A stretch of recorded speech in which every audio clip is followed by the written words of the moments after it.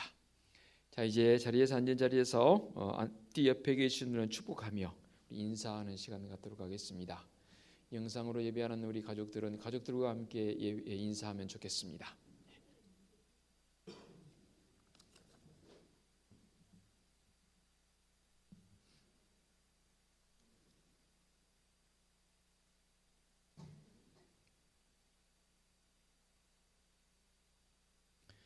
오늘이 지나면 내일부터 3월이 시작되어집니다. 춘3월이라고 하지 않습니까? 좋은 계절이 돌아오니만큼 성도들 더욱 깨어서 기도하는 그런 시간 되었으면 좋겠고, 일부 예배 때는 말씀을 안 드렸는데 요즘 수요 예배 우리 구역장님들을 중심해서 항준직 분자들 중심으로 해서 수요 예배 많이 나와서 함께 기도하고 예배했으면 좋겠습니다. 힘든 줄 압니다. 그렇지만 집에 계시는 것보다는 함께 나오셔서 수요예배 함께 동참해 주시고 또 새벽도 열심히 깨우는 우리 모든 믿음의 성도들 되어 주시기를 간절히 부탁을 드리겠습니다. 봉헌 찬송 634장 찬양 드립니다. 모든 것이 주께로부터 왔으니 이 예물을 주께 드리나이다.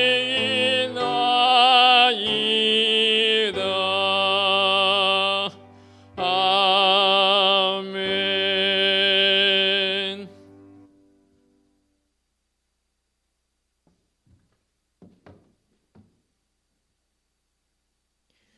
봉기도 드리겠습니다.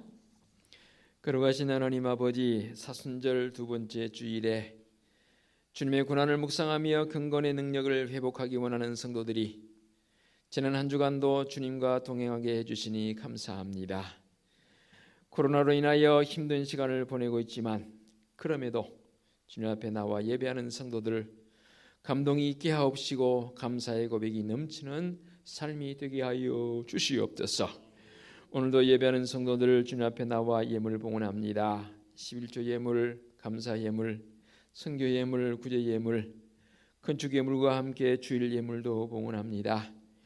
예물 봉헌하는 성도들의 그 가정과 사업장과 직장에 주님의 크신 은총 속에서 주님의 개입하심으로 역사하심으로 인도하심을 통해서 든든히 서가게 하여 주시옵소서. 더욱이 많은 사람들에게 나누어주고도 구워주고도 넘침이 있는 복된 성도들의 손길 되게 하여 주시옵소서.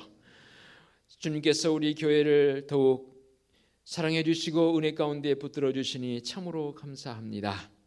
온 성도들이 올 한 해 표어처럼 모든 삶 속에서 회복의 은총을 경험하게 하여 주시옵소서.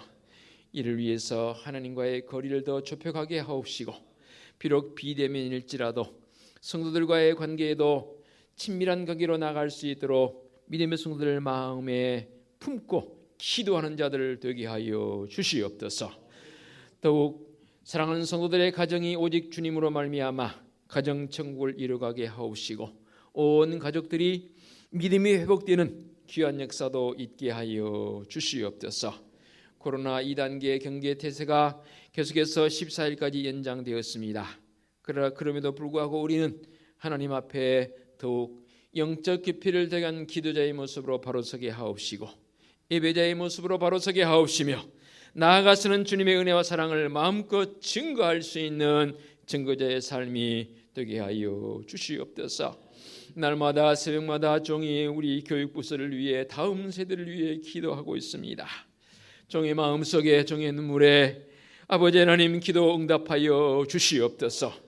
우리 다음 세대가 주의 은혜 가운데 다시금 회복되어지며 예배가 회복되고 우리 믿음의 자녀들이 더욱 신앙적인 모습에서 굳건히 세워주셔서 우리가 다음 세대를 끌어안고 기도할 때에 놀라운 부흥의 역사가 있는 줄로 믿습니다. 그 은혜로 나가기 위해서 더욱 우리 교회학교 교사들 기도하게 하옵시고 우리 부모인 성도들이 마음을 다해 다음 세대를 품고 기도하게 하여 주시옵소서.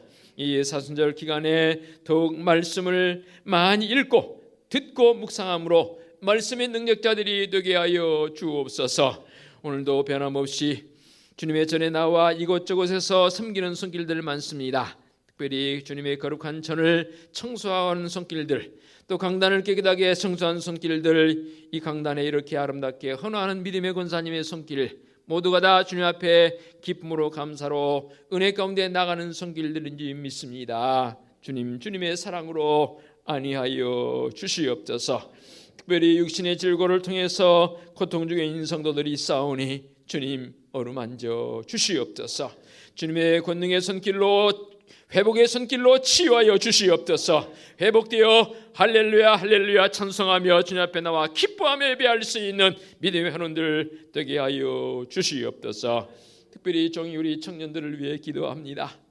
새벽의 이슬 같은 주님의 청년들이 여호와를 힘써 알라 말씀하신 말씀을 기억하게 하옵시고 더욱 주님 앞에 은혜를 구하는 우리 믿음의 청년들을 되게 하여 주시옵소서.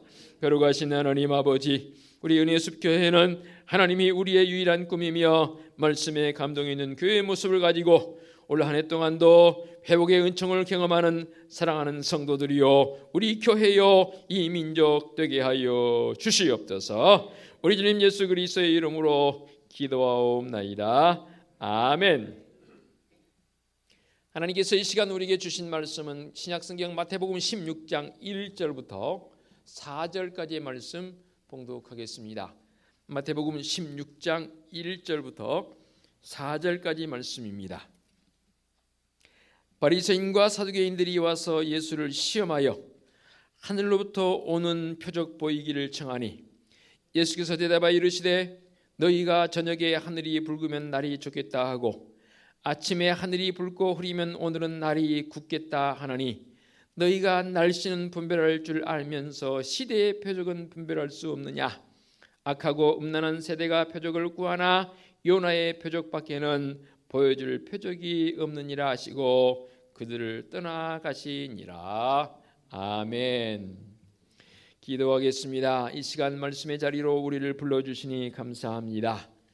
말씀을 듣사오니 성령 하나님 이 시간도 임재하사 강한 바람처럼 세미한 음성으로 말씀하실 때에 두 귀를 기울이고 마음을 기울여 이 말씀 듣고 결단하는 성도들 되게 하옵소서. 예수 그리스도의 이름으로 기도하옵나이다.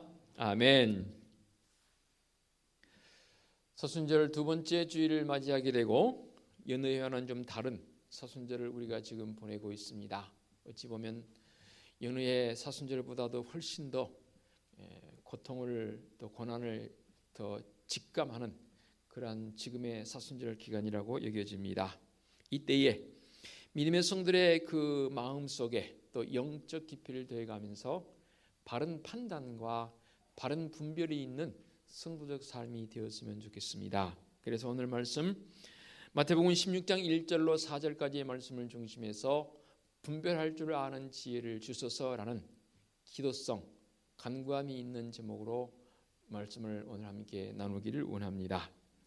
하루는 바리새인과 사두개인들이 주님께 나와서 주님을 시험하려고 이런 말을 합니다.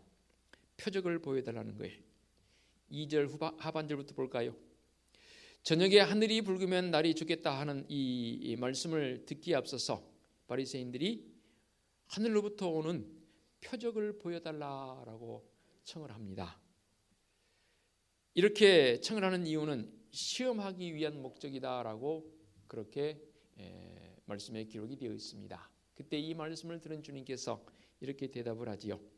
봐라, 저녁에 하늘이 붉으면 날이 좋겠다 하고 아침에 하늘이 붉고 흐리면 오늘은 날이 굳겠다 하는 이 날씨를 분별할 줄 아는 너희들인데 시대의 표적은 분별할 수 없냐?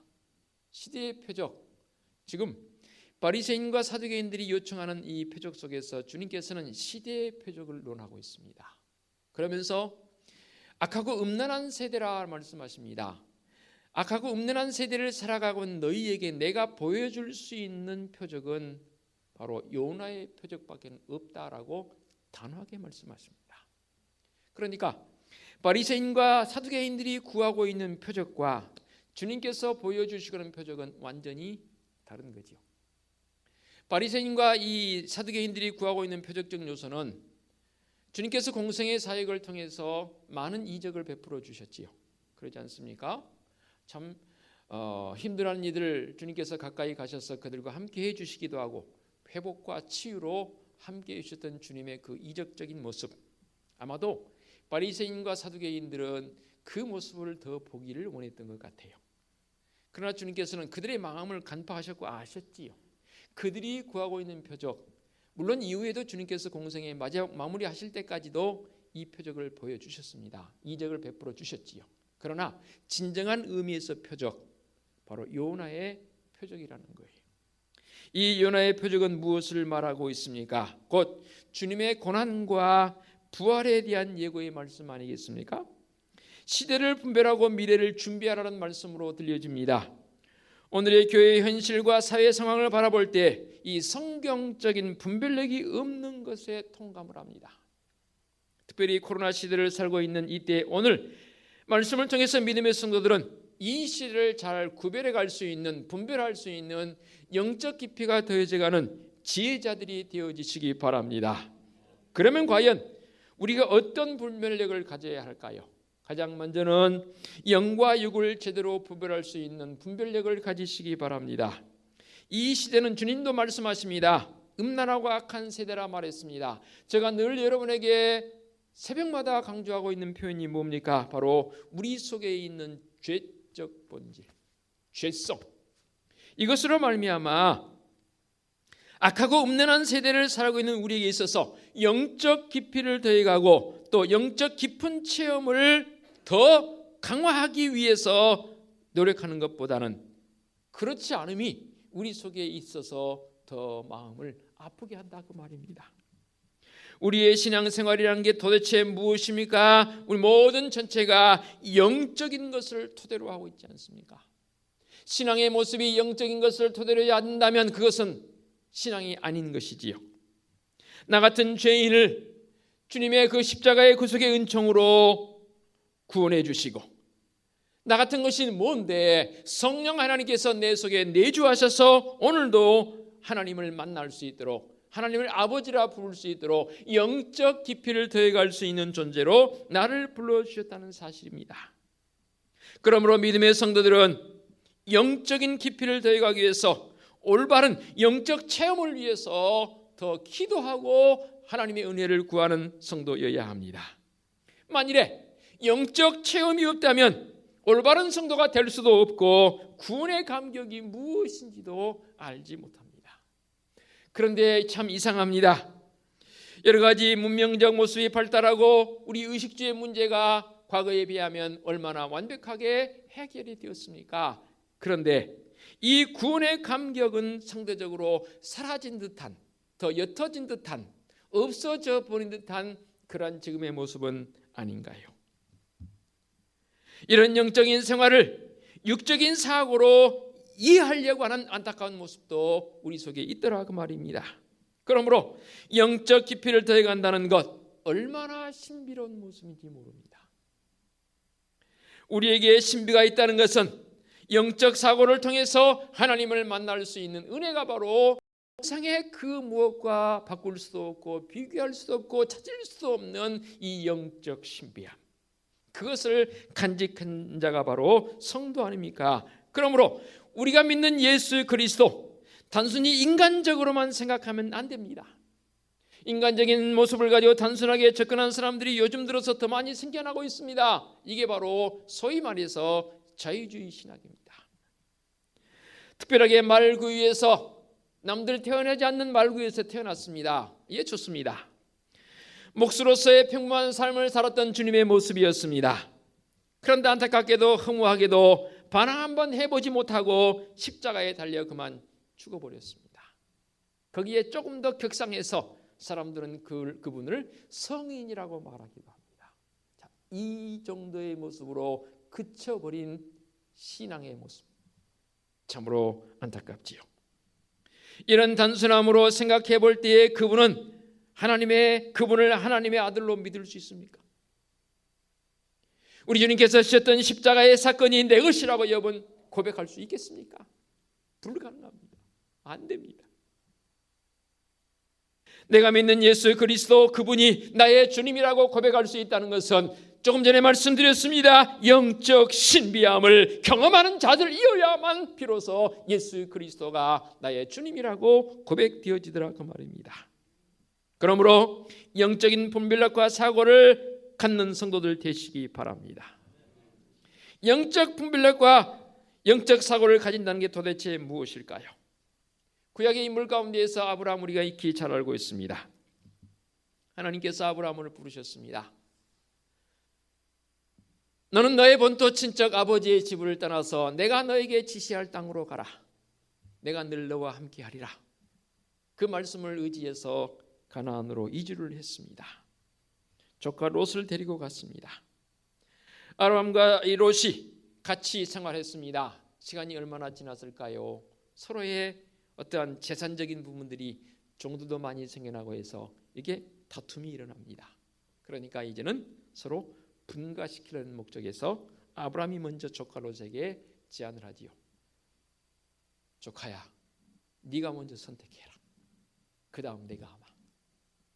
그런데 롯이 먼저 선택을 하지요.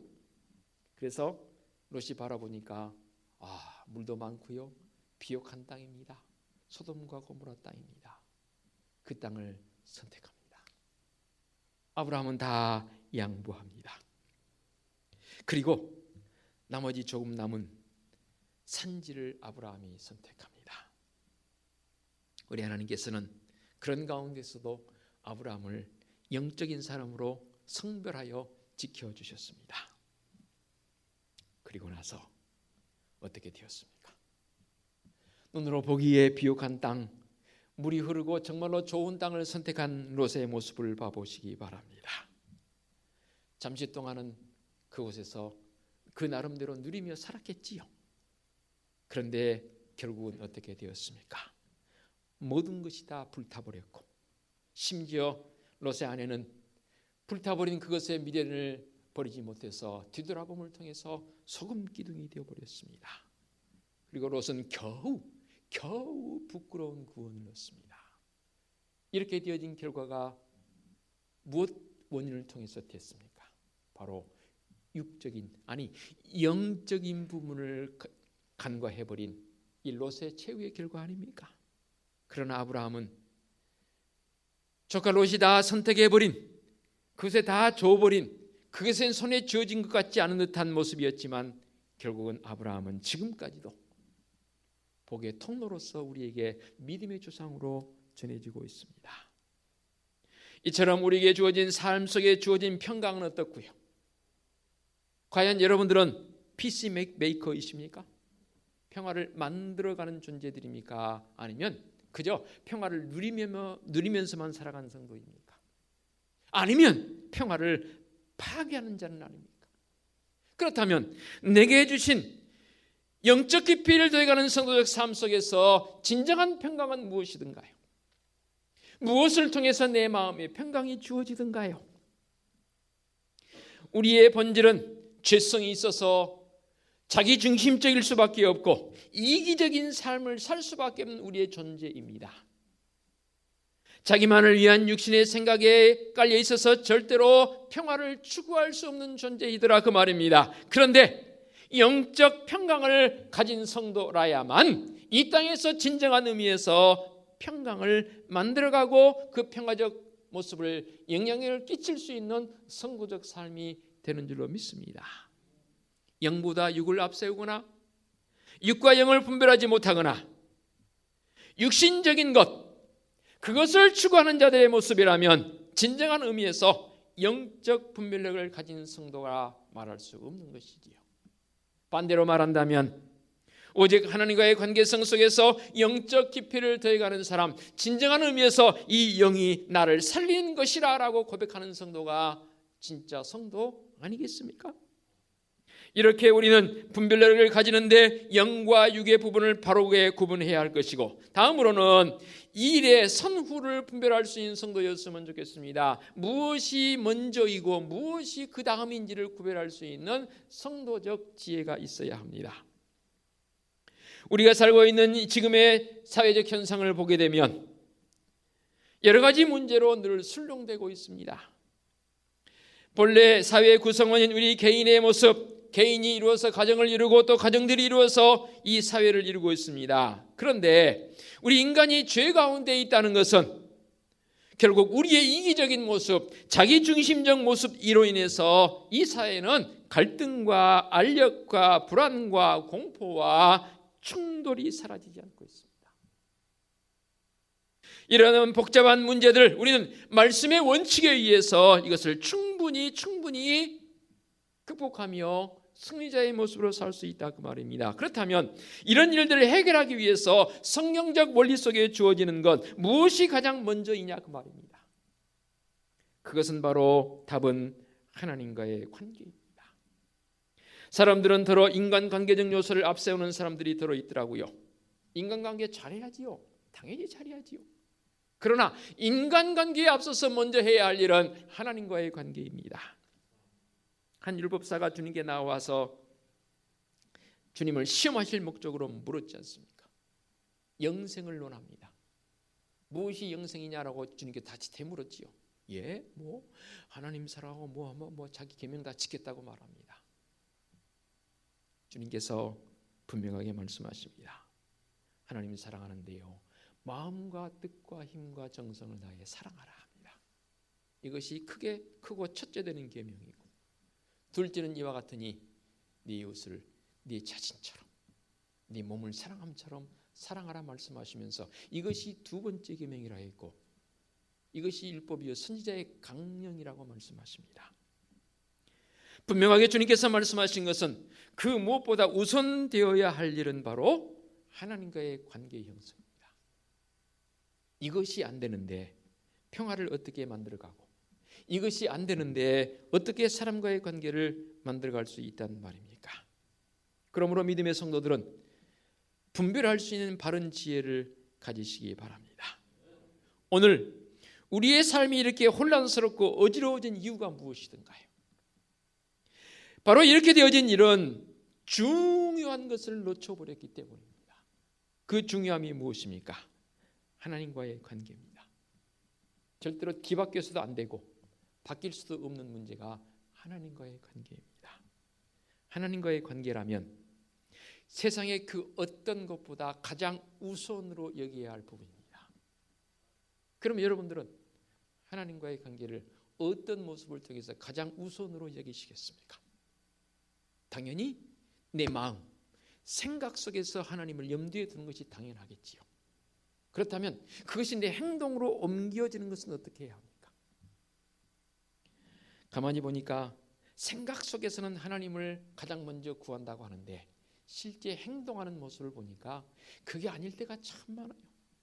이게 목양자의 한 사람으로서 가장 힘든 부분입니다. 구적인 예를 들어볼까요? 열일 지켜놓고 그 무엇보다도 우선인 게 하나님 앞에 나와 예배하며 말씀을 듣는 것, 그것 아니던가요? 맞죠? 근데 실제는 안 그러더라고요.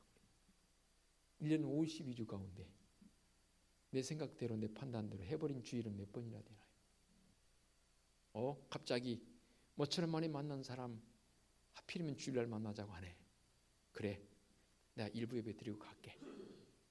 아니면 그나마 일부 예배도 흐지부지 사람 만나는 게 우선이 되어버리는 그런 나의 모습은 아니던가요?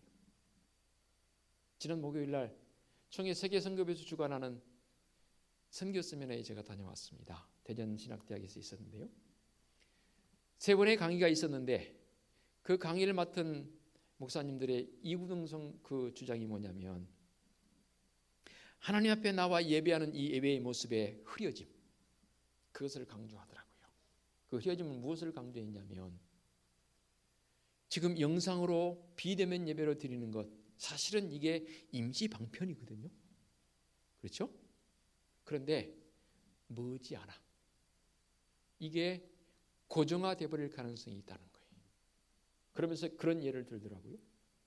만일에 코로나가 물러간다 할지라도 독감이 들었습니다. 저 영상으로 예배 드릴 테니까 양해해 주세요. 아니, 독감 정도는 그렇다 쳐요.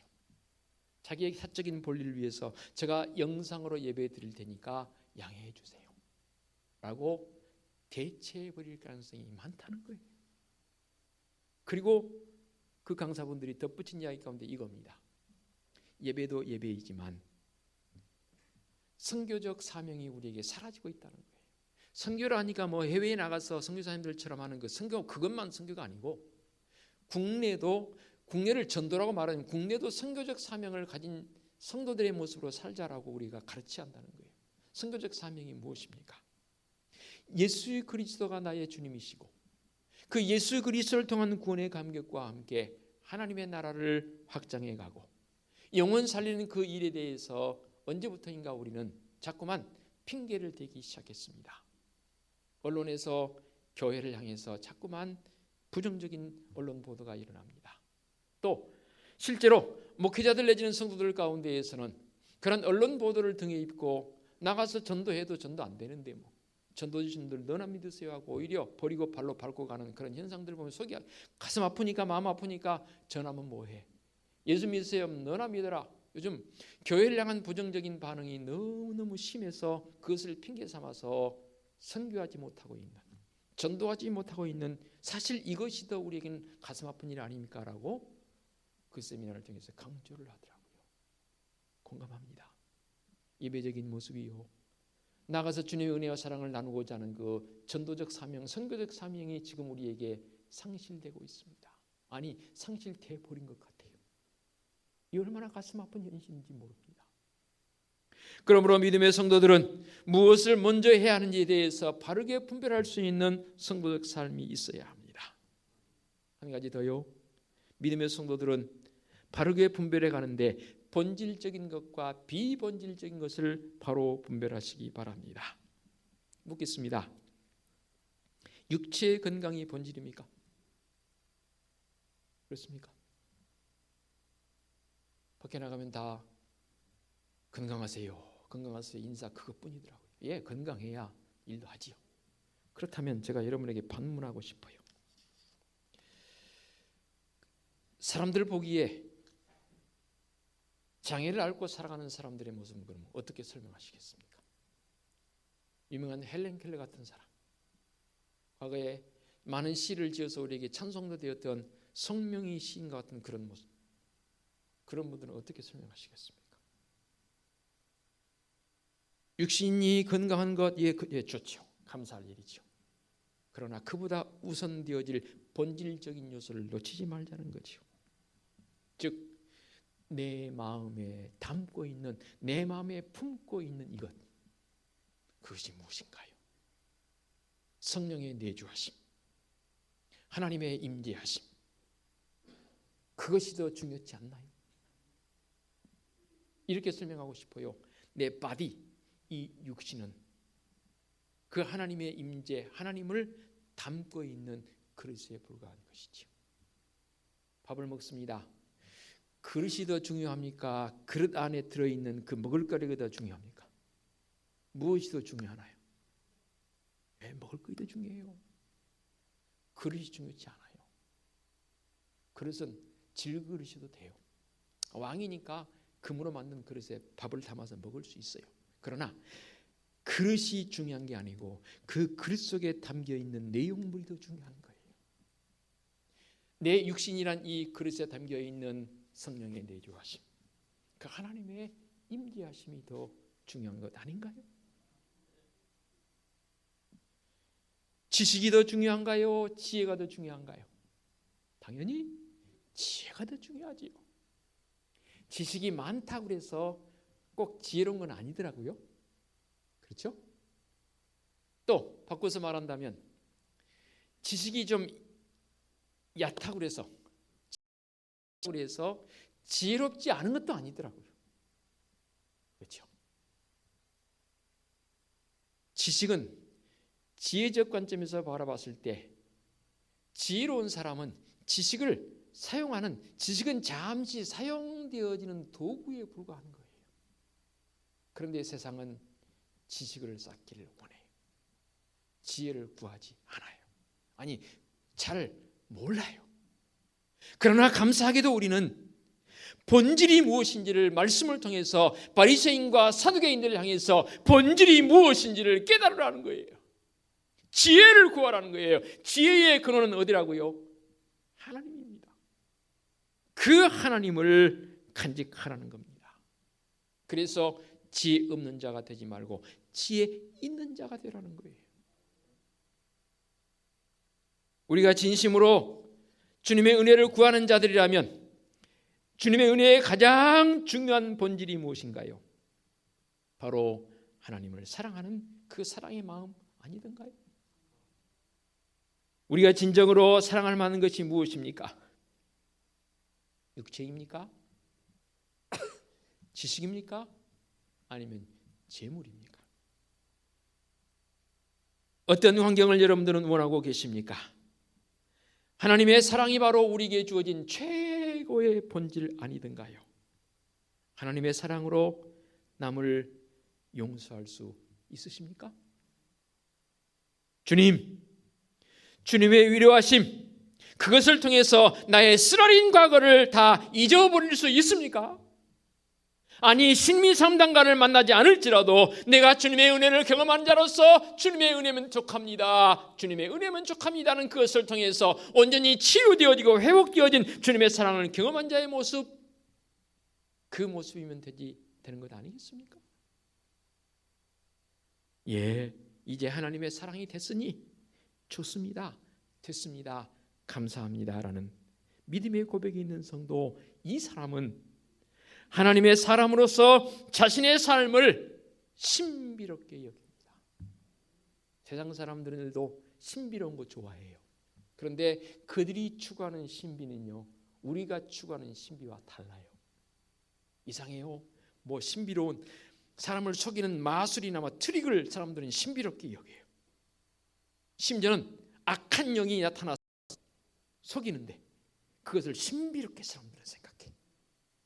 우리는 그런 신비 많은 거예요. 하나님이 나의 신비 그 자체이신 줄로 믿습니다. 그러므로 믿음의 성도들은 정말로 내 삶이 신비롭고, 여러분의 삶이 감미롭습니까? 무엇을 통해서 감미로움을 느끼시려고 합니까? 내 삶이 정말로 하나님을 통해서, 주님 예수 그리스도를 통해서 경이롭습니까? 그리고 내 삶 자체가 하나님의 은혜이기에 감탄하는 삶을 살고 계십니까? 오늘 이 바리새인과 사두개인들이 주님께 나와서 시험하려고 표적을 구하고 있습니다. 주님께서 말씀하신 이 표적을 구하는 자들에 대한 답이 무엇이었습니까? 악하고 음란한 세대가 표적을 구하나 요나의 표적밖에는 보여줄 게 없다라고 주님 말씀하십니다. 요나의 표적이 과연 무엇을 말씀하고 있습니까? 하나님의 사랑을 구체적으로 이 땅에 실현하기 위해서 주님께서 담당하셔야 할 십자가의 고통 아니던가요? 시대의 표적을 구하는 자들에게 주님께서는 이 십자가의 사랑의 표적밖에는 보여줄 게 없다라고 말씀하시는 그 의미를 그들은 몰랐습니다. 그러나 우리는 말씀을 통해서 이 시간 깨닫지 않습니까? 십자가를 통한 주님의 사랑 외에는 보여줄 게 없다는 거예요. 이게 최고의 신비 아닙니까? 그게 우리에게 있어서 분별해야 할 본질 아니던가요?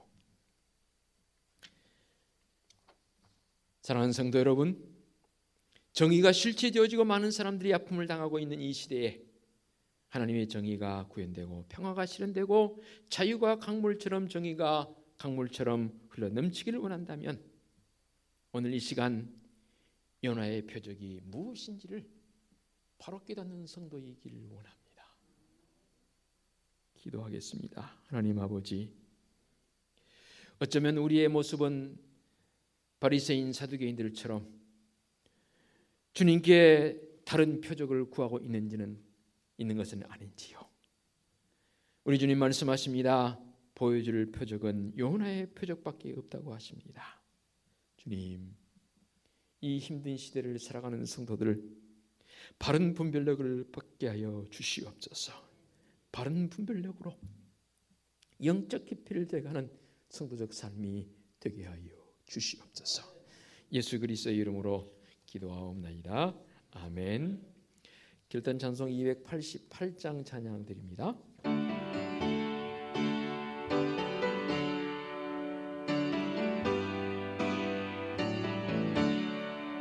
예수를 나의 구주 삼고 성령과 피로써 거듭나니 이 세상에선 내 영혼이 하늘의 영광 누리도다. 이것이 나의 간증이요 이것이 나의 찬송일세. 나 사는 동안 끊임없이 그 주를 찬송하리로다. 온전히 주께 맡긴 내 영 사랑의 음성을 듣는 중에 천사들 왕래하는 것과 하늘의 영광 보리로다. 이것이 나의 간증이요 이것이 나의 찬송일세. 나 사는 동안 끊임없이 그 주를 찬송하리로다. 주 안에 기쁨 누림으로 마음의 풍랑이 잔잔하니 세상과 나는 간 곳 없고 구속한 주만 보이도다. 이것이 나의 간증이요 이것이 나의 찬송일세. 나 사는 동안 끊임없이 그 주를 찬송하리로다.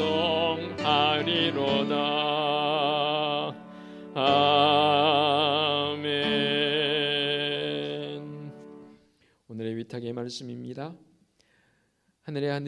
아침에 하늘이 붉고 흐리면 오늘은 날이 굳겠다 하나니 너희가 날씨는 분별할 줄 알면서 시대의 표적은 분별할 수 없느냐. 아멘. 우리 주님 예수 그리스도의 은혜와 하나님 아버지의 지극하신 사랑하심과 성령님의 인도하시며 교통하심이 깊은 영성을 가지고 이 험난한 시대를 잘 분별하며 살기를 원하는 사랑하는 성도들 머리 위에와 성도들의 가정과 사업장과 직장 위에와 우리 교회 위에와 이 민족 위에 이제와 영원토록 함께 하시기를 축원하옵나이다. 아멘.